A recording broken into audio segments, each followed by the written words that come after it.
ህሊና ካላችሁ ማለት ነው። ትዳር በቁጥጥር አትጠብቁት። አንዳንድ ሰው ትዳሩን በስልክ የሚጠብቀው ጋይስ ማናግቼ እንደመጣ ታምፖርት ወደ ሀገሬ ወደ ኢትዮጵያ ተመልሻለሁኝ። መጣለ ደግሞ ሊያፋርሰን ምን እሺ እንዳንተ አያስጠላም? እንደኛ ወሩን ሙሉ ትትብለለጸው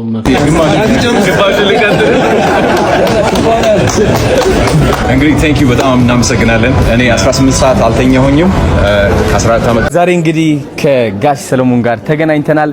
አዶናይ መኪና ውስጥ እያላችሁ ቆይታችኋል። በብዙ ነገሮች እንግዲህ አቆይተነዋል እስካሁን ማለት ነው። እግዚአብሔር የተመሰገነ ይሁን። ዛሬ ቀኑ ምንድነው ጋሼ? አንተ ወደዛ ተጫወት። አረ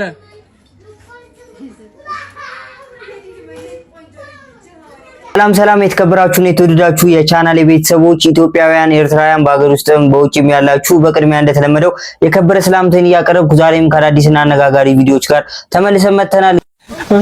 መጪዎቹን የገናና የጥምቀት በዓል በማስመልከት ከዚህ በፊትም እንደነገርኳችሁ ለእናንተ የተለያዩ ስጦታዎችን አዘጋጅቼላችኋለሁ። ከእናንተ የሚጠበቀው ቪዲዮ ላይክ ማድረግ እንዲሁም ቻናሌ 20 ሺህ እና ከዛ በላይ ሰብስክራይበር እንዲያገኝ ቻናሉን ሰብስክራይብ ማድረግ ብቻ ነው። ኦ ማይ ጋድ ቪዲዮቹ ላይ ያላችሁን ማንኛውም ሐሳብ አስተያየት ወንድማዊ እህታዊ ምክራችሁን ኮሜንት ሴክሽን ላይ ያሳውቁኝ። ነገ ጥሩና የተሻሉ ማራኪ ስራዎችን ይዤ እንድመጣ ስለሚያግዙኝ ማለት ነው። ወደ ቪዲዮቹ ህሊና ካላችሁ ማለት ነው። ትዳር በቁጥጥር አትጠብቁት። አንዳንድ ሰው ትዳሩን በስልክ የሚጠብቀው ይመስላል። ደህና ነሽ? እንዴት ነሽ? ኧረ ውለት የደወለልሽ ማን ነው ብሎ ትዳሩን የሚያስከብረው ይመስላል። አይደለም። ትዳሩን የሚጠብቅ ማን ነው? እግዚአብሔርን። ሴቶችም ወንዶችም ቅናታቸውን ማቆም አለባቸው። የማይረባ ቁጥጥር ኖር ነው በእውነት ማለት ነው። ሴቶችም ወንዶችም ሴቶችን ማናት የደወለች? እንዴት ባራሳ ደወለች? ለምን እኔ ብዙ ነገሮችን ሸምግዬ ስለማውቅ እንዴት በአምስት ደወለች? ለምንድን ነው ከሷ ጋር ሻይ የምትጠጣ? ሰዎች ነገር ሁሉ ማለት ነው። እግዚአብሔር ካለ ጦርነትን የለያየውን ትዳር እግዚአብሔር ማጓመልሶ መስመሩን ሰራ በእውነቱ ማለት ነው። የሁላችሁም የፈረሰባችሁ ይሰራላችሁ ጊዜ ትዳር ክቡር ጊዜ ሲገጥም ጥሩ ባለ ትዳር ነው። ስደት ሲመጣ ምን አደርጋለሁ? አንተ ቀረ ሌላ ገባ ይባል ማጠበቅ መሰደድ ማለቁ ዘቆሩ እንደሚሰደድላት እናንተም ትሰደዳላችሁ ማለት ነው።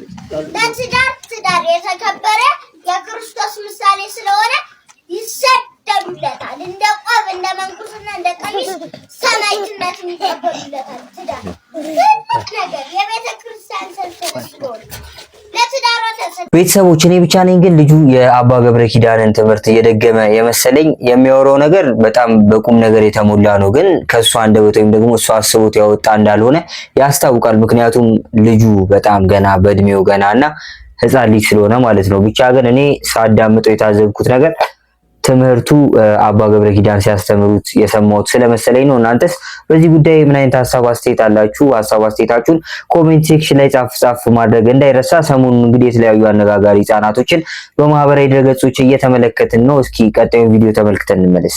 በዚህ ሰዓት የተሰማ አስገራሚ መረጃ አለ። ከ600 ኪሎ ሜትር በላይ በመኪና ስር ተንጠልጥሎ ሲጓዝ የነበረው የ10 ዓመቱ ታዳጊ ገመቹ ለምን እንዲያደረክ ተብሎ ተጠየቀ። የሰጠው ምላሽ ግን የሁላችንንም ልብ ሰብሮታል። እናቴን ለመርዳት ነው አለ። ከእድሜው በላይ የኑሮ ሸክም በትከሻው ላይ የወደቀው የገመቹ ታሪክ ይሄው። ገመቹ ያን ሁሉ ርቀት በሞትና በህይወት መካከል ሆኖ የተጓዘው ለጨዋታ አልነበረም። ለእናቱ ካለው ጥልቅ ፍቅር የተነሳ እንጂ ስራ ፈልጎ እናቱን ለመርዳት ነበር። ፈጣሪ ለዚህ ህፃን ትልቅ ዓላማ ስላለው ከዛ ሁሉ አደጋ ከመኪናው ስር በሰላም ጠበቀው። ይህ ታሪክ ከተሰማ በኋላ በርካታ ኢትዮጵያውያን እጃቸውን እየዘረጉ ነው። የትምህርት ወጪውን ለመሸፈንና ቤተሰቡን በዘላቂነት ለመርዳት ቃል የገቡ ወገኖች ቁጥር እየጨመረ ነው። ገመቹ ዛሬ የድህነት ብቻ ሳይሆን የተስፋና የእናት ፍቅር ምልክት ሆኗል። አሁን ተራው የኛ ነው። ገመቹ ከእንግዲህ በመኪና ስር ሳይሆን በትምህርት ገበታ ላይ መሆን አለበት። ነገ ባንክ አካውንት ሲከፈት ሁላችንም አቅማችን የፈቀደውን በማድረግ ከጎኑን ቁም። እናንተ ለገመቹ ምን መልእክት አላችሁ? ኮሜንት ላይ አስፍሩ። ዛሬን ለነገ እንኑር። እዚህ ልጅ ታሪክ ብዙዎቻችንን ያነጋገረ ጉዳይ ነበር። 600 ኪሎ ሜትሮችን ያክል ከመኪና ስር አንዲት ብረት ብቻ በመያዝ እንግዲህ የተለያዩ ፈተናዎችን አልፎ አዲስ አበባ ደርሶ ብቻ ብዙዎችን ትኩረት የሳበ ጉዳይ ነበር። ብዙዎቻችሁም ቪዲዮውን ተመልክታችኋል ብዬ አስባለሁ። አሁን ላይ የተለያዩ ወጣት ኮንተንት ክሬተሮች እንግዲህ ልጁን ለማገዝ የባንክ አካውንት ሊከፍቱለት ነው። እኛም የበኩላችንን ማድረጉ እንግዲህ አይከፋም። ይሄ ልጅ ከእድሜው በላይ ቀድሞ ሄዶ አስቦ እናቴን ልርዳት ብሎ ነው ይሄንን ሁሉ ቻሌንጅ አልፎ እዚህ ጋር የደረሰው። ስለዚህ ይሄ ነገር የሆነው በምክንያት ስለሆነ እኛም እንግዲህ የቻሉን ያቅማችንን ብናረግለት ለኛ መልካም ስራ ነው። ለሱም እንግዲህ ነገ ጥሩ ነገር እየከፈትንለት ስለሆነ መልካምነት ያው ለሁላችንም ስለሚጠቅም ያቅማችንን እንርዳው ለማለት ያክል ነው። ህጻናት ፌል ሲያደርጉ ኩላሊት ምን በልቶ ነው? ስለዚህ የሚጠጡት ሆቴል እንትን ወተት እንትን ነው ኤክስፓየርድ ያደረገ ነው። የሚበሉት ሴሪላክ ኤክስፓየርድ ያደረገ ነው። እና በቃ ተሰምቶብናል። ሳምንት የቀረው ኤክስፓየርድ ሊያደርግ ሳምንት የቀረው ምግብ ነው የሚገባው። እና መንግስት እንደ መንግስት ደረጃዎች ምዳቤ ጥራት ቁጥጥሩን በጣም መከታተል አለበት። እና በጣም ያሳፍራል። እዚህ መድኃኒት ቁጥጥር ውስጥ የምናያቸው እኛን አያስደርሱንም። ደብሊውኤችኦ እኮ እኛን ይፈልገናል። እንጠራለን እኮ ስብሰባ ስንጠራ ዶክተሮች ናቸው ቀድሞ የሚጠሩትና እኛ እንዳንናገር እንኳን ለብቻ ወይም እነሱ የደብሊውኤችኦ ዶክተሮች የሚጠሩት ለአበል ነው። እኛ አበሉን አንፈልግም፣ ግን ምንፈልገውን እንኳን የመናገር መብት የለንም። ስለዚህ መድኃኒት ቁጥጥር ላይ ነው ያለው ችግሩ። እዛ ነው ሌብነቱ ያለው፣ እዛ ነው ህዝብ የሚያልቀው። ዘይቱ የሚገባው ዘይት ራሱ አስደንጋጭ ነው። እዚህ አሰብ እንትን ጅቡቲ መንገድ ላይ ነው ይሄ እንትኑን የሚለጠፈው። እስከዛ ድረስ ሄደን አፋሮቹን ይዘን ተከታትለናል እኛ። እና ዘይቱ መርዝ ነው የሚገባው። ይሄ መተላለፍ ያለበት ይመስለኛል። የኢትዮጵያ ህዝብ ከዘይት ጀምሮ ባግራውንዳችን የዘይት ሀብታችንን ሁሉ አስጠፍተውናል። ድሮ የኑግ ዘይት መንደር ውስጥ ተጨምቆ ይሸጥ ነበር። ድሮ የሰሊጥ ዘይት ይሸጥ ነበር። ወይም በሰላም ከላሞች ነበር የምናገኘው። አሁን ነጋዴው ሀብት ለማግኘት ህዝቡን ፈጅቶታል። እና መድኃኒት ቁጥጥር፣ ጤና ጥበቃ ዘመናዊ ትጥቅ ታጥቆ ህዝቡን ፈጀው ብለን እንላለን እኛ በስብሰባችን ላይ ሁልጊዜ። የታጠቀው ትጥቅ ዘመናዊ ነው፣ መንግስት ያምነዋል። ስር ድረስ ገብተን ነው የምንከታተላቸው። አጥፊዎች ናቸው። ይህንስ ለመጪው ትውልድ በመጽሐፍ መልክ ጽፈው ለአንባቢያን ለማቅረብ ሀሳቡ የለም? ከጻፍኩት እኮ መቅድሟ ላይ ነው ለእንትና ለዶክተር ሮዳስ መቅድሟን እኮ ነው ያ ሁሉም እንትን ያስነሳ መቅድም በጣም ትንሽ ነገር ነው። በዛ ሀሳብ ላይ የሰጠሁት እንጂ 1800 ገጽ ነው የጻፉት ሰዎቹ። ተገለበጠ ነው የኔ አይደለም። ይሄ እውነት የኢትዮጵያ እውነት ነው ተብሎ ጽፈው አስተላልፈዋል ሰዎች። ፈጣሪ ቀጥሎ እንግዲህ ለምንወስዳቸው ምግቦች እኛ ራሳችን ኃላፊነት መውሰድ መቻል አለብን። ኃላፊነት ስለ እንዴት ነው ኤክስፓየር ዴታቸው ምንድነው ያለውን ነገር ከመውሰዳችን በፊት ስለምንወስደው ነገር ወይም ደግሞ ስለምንመገበው ምግብ መረጃ ሊኖረን ይገባል። ለልጆቻችንም ስንሰጥ ማለት ነው። አሁን ላይ ህሊናቸውን የሸጡ ለትርፍ ብቻ የቆሙ አንዳንድ እንግዲህ ከማህበረሰባችን ያፈነገጡ ነጋዴዎች ስላሉ ከእንደዚህ አይነት ነገሮች ራሳችሁን ጠብቁልኝ ቤተሰቦች። ወደ ኔክስት ቪዲዮ አንተ ወደዛ ተጫወት። ኧረ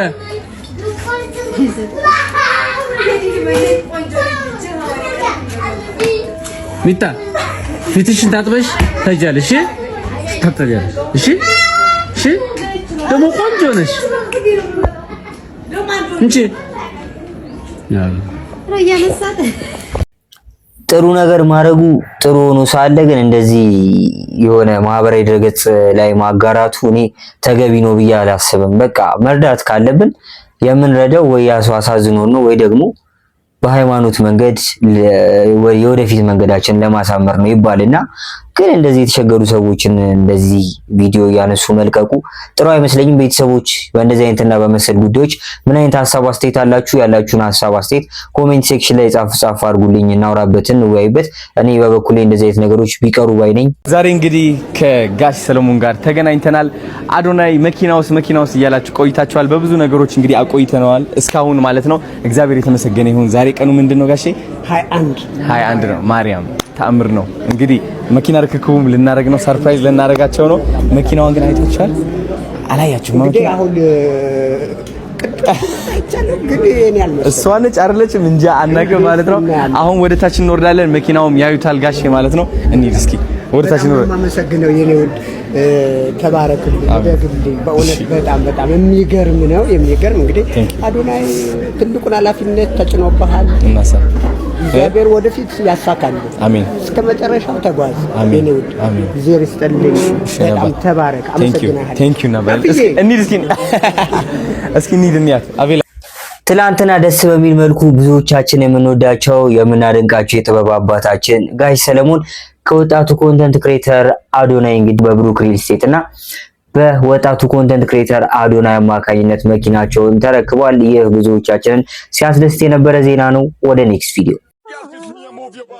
ጋይስ ማናግቼ እንደመጣ ሳምቦድ የሚስ ልዩ ብቻ አይደለም፣ የዘጠናዎቹ የአሁኖቹም ሴቶች ክራሽ ነው። ሳምፎድ አዲስ አበባ ገብቷል ከ14 ዓመት ቆይታ በኋላ። ታዲያ ብዙዎቻችን ከሳምፎድ መግባት በኋላ ያልጠበቅናቸውን ሪያክሽኖች እየተመለከትን ነው። በሳምፎድ እና በዳናይት መክበብ ጉዳይስ ምንድን ያለው? የተለያዩ ቪዲዮዎች አሉ። እስኪ መጀመሪያ የወንዶቹ ሪያክሽን ምን ይመስላል? አንድ ቪዲዮ አለ፣ ተመልክተን እንመለስ። ጤና ይስጥልኝ። ሳሚ ካሳ ሳምፎድ ነኝ። ከ14 ዓመት በኋላ እንግዲህ ወደ ሀገሬ ወደ ኢትዮጵያ ተመልሻለሁኝ። መጣለ ደግሞ ሊያፋርሰን ምን እሺ እንዳንተ አያስጠላም? እንደኛ ወሩን ሙሉ ትትብለለጸው መፍቻ አዘጋጃናቸውን እንዳለ እንዴ በአንዴ መጣው ምናምን ብለህ ከልጅነት እስከ እውቀት አያስጠላህም? እንዳንተ ወይ የምትበላው የምትጠቀመው ነገር እኛም እንዳንተ እንደምን ምን እሺ ነው የምሬ ነው። እንዳለ ሴቶቹ እንዳረበጻን ነው ጸባያቸው መቀየር ጀምረዋል። እንዴ ጾሙ ሲያልፍ ምን አንድ ሳምንት አሳልፋ መጣም እንዴ አስልተህ ጾም መፍቻ ላይ ዌልካም። ለማንኛውም ሳምፎድ አብዛኞቹ ወንዶች እንደዚህ ተቀብለውታል። ታዲያ ሳምፎድ እንዴት ነው? ባለፈው በብዙ በኩል የተለያዩ የጥበብ ሰዎች ባሉበት ተቀብሏል።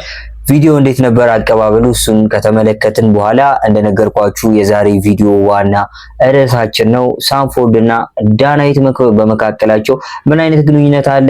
እሱን የምንመለከት ነው የሚሆነው። መጀመሪያ እስኪ ሳምፎድ ሲገባ ያለውን አቀባበል ተመልክተን እንመለስ ወደ ቪዲዮ።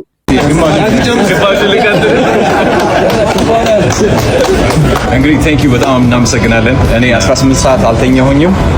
ከ14 ዓመት በኋላ ነው ወደ ሀገሬ የገባሁት።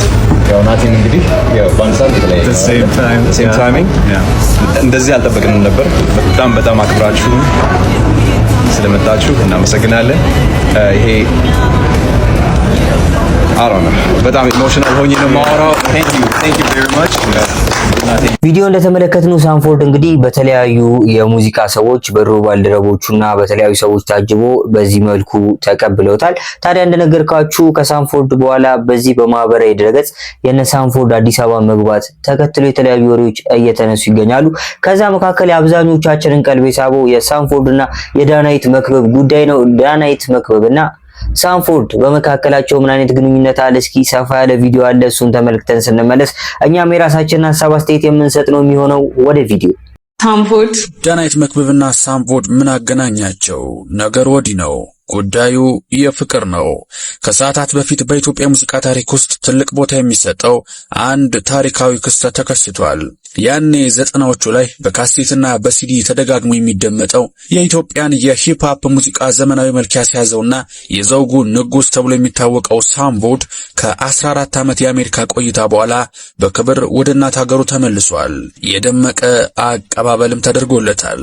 ከአጥንት መሳሳት ጋር ይገናኛል የተባለው የአርቲስቱ መምስ ምንድን ነው? ቬሮኒካ ዳንና ዳናዊት መክበብን ጨምሮ ብዙዎቹን ሴት አርቲስቶች በፍቅሩ ያንወለላቸው። ሲያሻው የለየለት ራፐር፣ ሲፈልግ ደግሞ የፊልም አክተር፣ ወዲህ ደግሞ ስፖርተኛ የሚሆነው ይህ ሰው ማን ነው? ሳምቦድ ምላሹን ዘርዘር አድርገን ከዘጠናዎቹ ትዝታ ጋር እያጋመድን ልናወጋችሁ ነው። እናንተ ብቻ እንደተለመደው ላይክ እና ሰብስክራይብ የሚሉ ነጭና ቀይ ቀለሞችን መታ እያደረጋችሁ አብራችሁኝ ጥቂት ዝለቁማ።